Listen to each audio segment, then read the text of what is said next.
Welcome back. Stuart Pearce and Perry Groves with me on a Monday morning on talkSPORT. A couple of weeks ago we decided we'd all go in a Beano to Valencia. We're travelling out on the 27th of July. We're coming back on the 30th. Essentially, the Valencia friendly always was going to be a thank you to the boys for joining us and helping us out this season. On the 29th of July, little Pontypridd Town managed to get a friendly against Valencia. Myself, Damien and Sam sat down around Christmas time, a time when we were struggling in the league and a time when we were struggling to retain players. A few of our better players were thinking of leaving for greener pastures. They're an amateur side, none of the players get all the full-time jobs. Then the lower divisions in Welsh Football, the average crowds of about 25. We sat down, put our heads together and thought, what can we do? What can we do to make our club different to others? Obviously we can't offer league position, we can't offer money, so what can we offer? And their player manager used to coach out in Valencia and has ties there. And then I contacted talkSPORT and kind of done all my searching on LinkedIn, got through to the right person. He took my call, came back to me then with about 20 minutes to say, can I interview your manager? So we thought, well, why not bring the biggest support they've ever had? Why not have a footnote in the history of football that we can create ourselves? They're only looking people to come who are love football at all levels, are up for meeting people, having a good time, and really showing the eccentricity of British football. Because that's what it's, we're an eccentric nation. We want to just show that to Valencia. We want to go there and shake them by the hands. This is not really an army we're putting together as such. This is a party. So it's why it's called Ponty Party. I was looking for things to do this summer. I was very conscious that having separated my family, that my wife and kids would go on holiday, and that if I wasn't doing something, I'd be pretty down. Every now and again I do something very spontaneous, and this was one of those occasions, and it wasn't to prove anything to anyone or even myself, because I didn't tell anybody about it.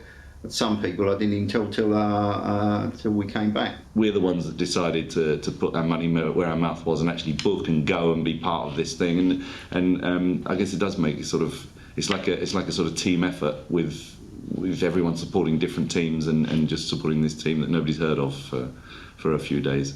It's totally magical, and I'm assuming, Michael Gray, that you're only more than welcome to book your flights. You're going to do it. It's just right up your street. Well, it's just, I think the game just falls just before my 40th birthday, Colin, so I think I'll be celebrating.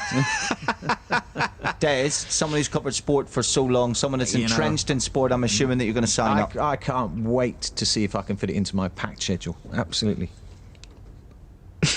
You know what? It's a great idea. Don't patronise me. It is a great idea.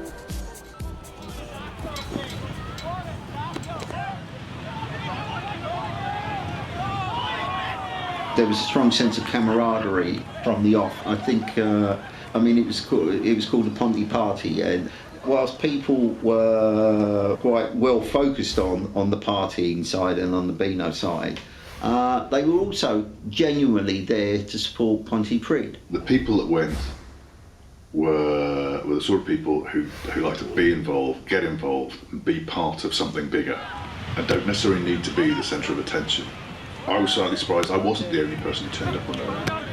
Yeah, most people turned up in 2s and 3s and 4s, but there were plenty of others that turned up on their own. Initially, you don't know who the singles are, but I found it very easy to mix in with people. It wasn't a problem at all. It was good from the off. It was a laugh from the off. People were very friendly and accommodating, and started having a crack from day one.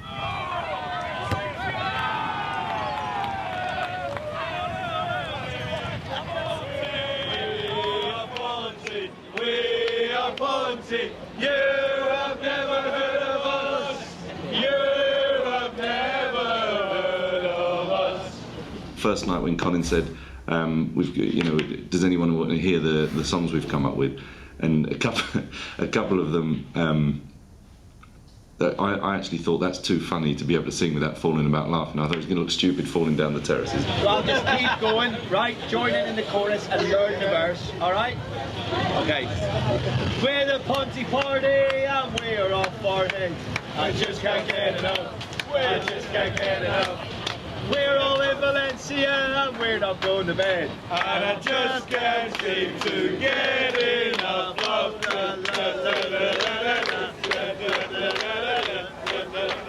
Just felt like your own mates all sitting around, deciding what you're going to do and where you're going to go for a beer, and that was what was good about it. Was, nobody knew anybody, and there's a lot of people I spoke to quite a few times, and I never asked their name and they never asked mine. It was just like, you're a mate of a mate. I think when people asked, who we were and what we were, and you explained to them, they were sort of surprised and quite taken with it.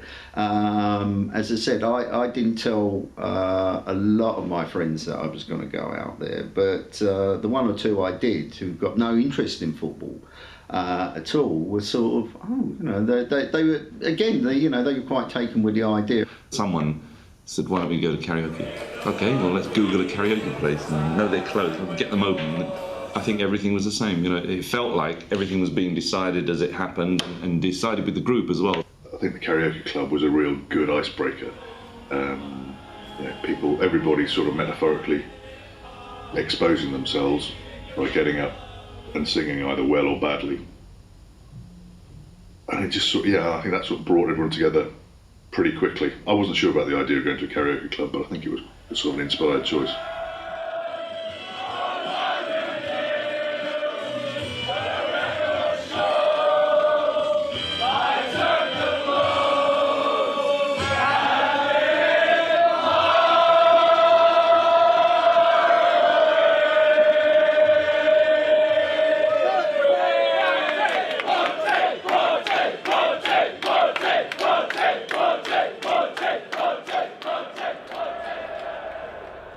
I've always been a sports fan, full stop. Followed the Premiership and followed Liverpool, but probably followed rugby more so. So I'm very well at Pontypridd Rugby Club, and they have a fantastic name and their heritage. I didn't even know there was a football team in Pontypridd. Any affiliation with Pontypridd before this? I still don't even know where it is now. I know. I've heard of singing that song. I really don't.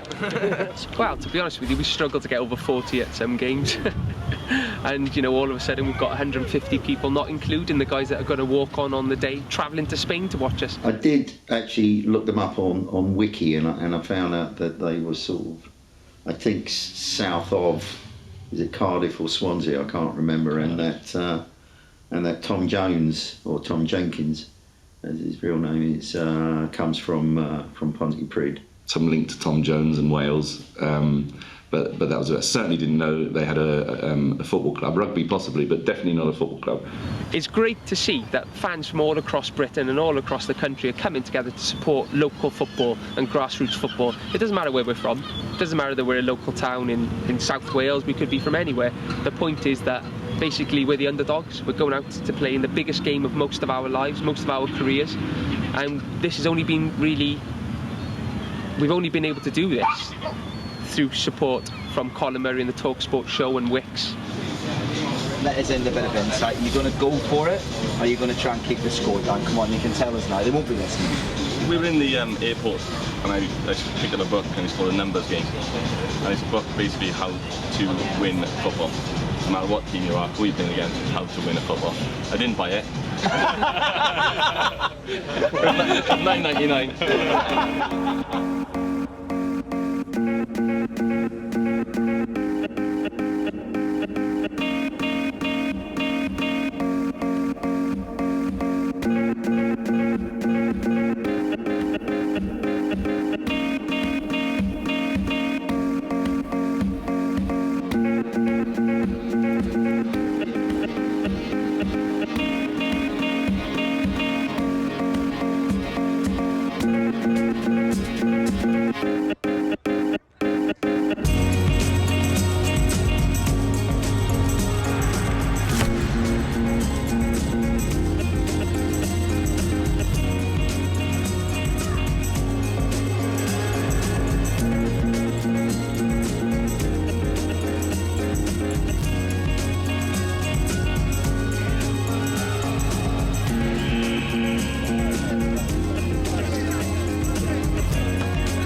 positive. Tomorrow's going to be a very tough game. Let's make sure that we're supporting one another, and let's make sure that we're doing our jobs. It was a good run out, and boys, that's done us a world of good for tomorrow. We've got to have a warm down now, quickly.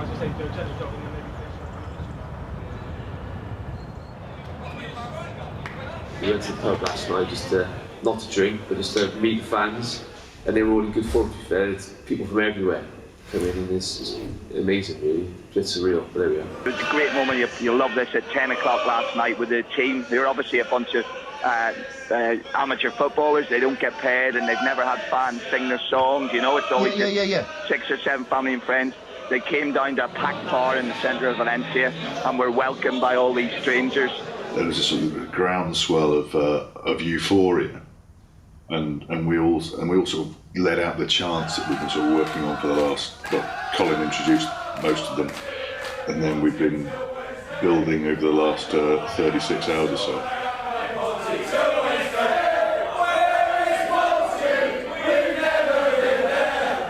And I don't think they knew what had hit them. I think they were sat there looking quite, they're quite quiet, and when we sort of erupted and carried on this set of chants which went on and on and on, you could see it dawning on them, my God, they're here for us. This is all about us. And what on earth is going on? So the game itself, we went out to this complex called, I can't even remember, the Oliva Nova. Barcelona have trained there and stuff. There was just this concrete stand, a few Valencia fans there as well, and we turned up. They really didn't know what had hit them. I was quite surprised, pleasantly, the number of people, because there was a lot more people there than were on the coaches. It seemed to me, I don't know, maybe I'm wrong, but it seemed like there was a couple of hundred Ponty supporters. And at every point that we went to, it felt like there were more people. It was almost like a set of pipe. There was a Pied Piper, and Colin was the Pied Piper, and we were following around. And the further we went, the bigger and bigger the crowd got.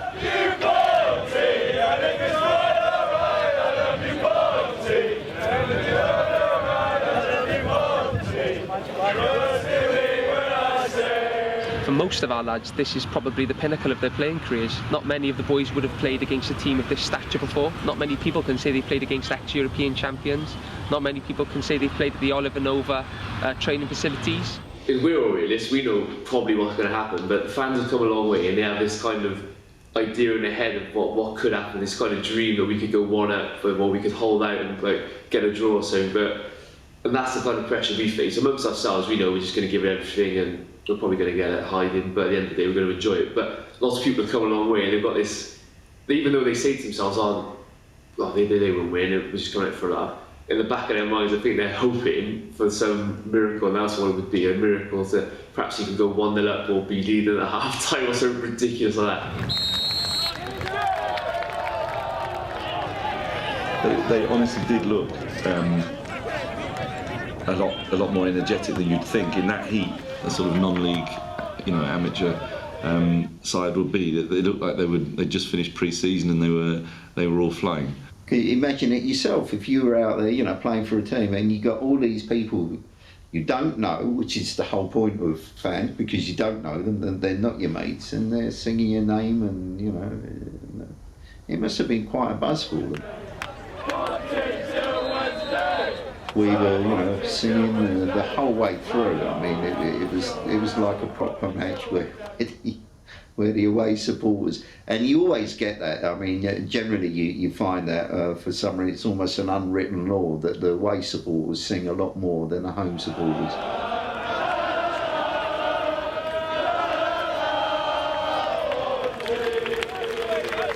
And we fully expected to be seeing goals being shipped in, early on, and when it was getting to 20 or 30 minutes, and it was still 0-0, it was like, okay, bloody hell, they could, if they keep like this, they only need to sneak a cheeky surprise winner if they can keep defending like this. And that's the pressure. You just don't want to be after 10 minutes, say 3 or 4 down, and then everyone's like, what we come out here for? And you just feel the atmosphere just drain away. We want to kind of fight if we want for as long as we can, and then hopefully people will be like, fair play, they gave it a go, rather than be like, that was rubbish, what are we doing out here? So that's kind of my worry, is after 10 minutes with 3 down and everyone's like, we don't want to be here anymore. Give us away, it was sort of made by the fact that they had some security there and seemed really worried that it was going to kick off, because there was not an iota of malice or ill will or potential of trouble in that group. It was all fun. I mean, I didn't even know that there were home fans. It was only when I went to the loo and came back, you know, took a circuitous route, I realised, Christ, this lot aren't with us. And I realised they were Spanish. So I sort of worked out that they must be the home supporters. And they looked a little bit confused. They looked like rabbits in headlights. They just couldn't believe what was going on. It's like, oh, those English football fans have turned up for the wrong game.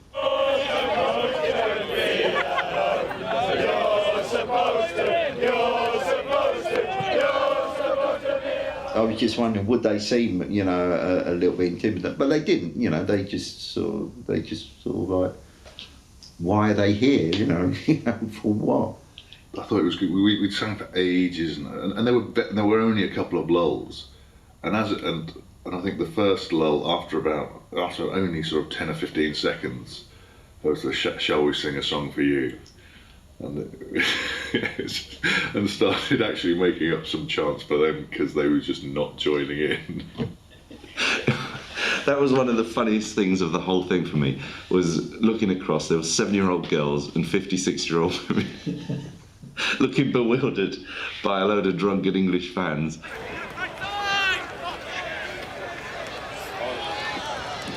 It was in the last minute of the first half, so they went in at 1-0 down. So that actually seemed okay. Well, it was disappointing because it was so late in the first half, but you know, they were playing well.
I mean, when it was at 0-0, it was about nicking a goal and winning 1-0. Not that anyone thought for a second that was going to happen, but you know, it was football. Anything could happen, especially with 180 people screaming down your ear. And then they scored before half-time, and it was, oh dear, how, you know, the second half's going to be fun. And they only scored twice in the second half, which I think was pretty good going. Standard of football, I was honestly, joking aside, I was pretty surprised by Pontypridd.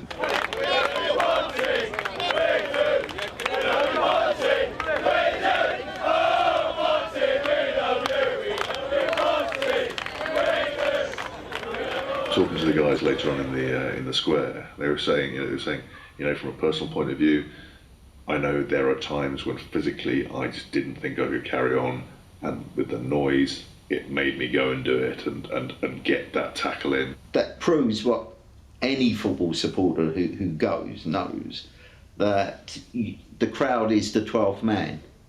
Really is the 12th man. I mean, if it worked at that level, you know, with Pontypridd on that, then you know how it must work on a Saturday in a you know, in a Championship or a Premiership, Premier League game, and I'm really pleased to hear that. They played beyond themselves. They played a quality set of players. It wasn't the first team, but it was a development team, development squad from a European name in football. And this minnow of Welsh football turned up and lost 3-0. You know, I think lots bigger sides would have come away happy with that. They certainly didn't roll over, and they certainly didn't give up at any point through the 90 minutes, so that's all you could really ask for. And the fact that it was only 3-0 was good. 1-0 would have been better. Yes, it was just a blast from start to finish.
It's all going, man.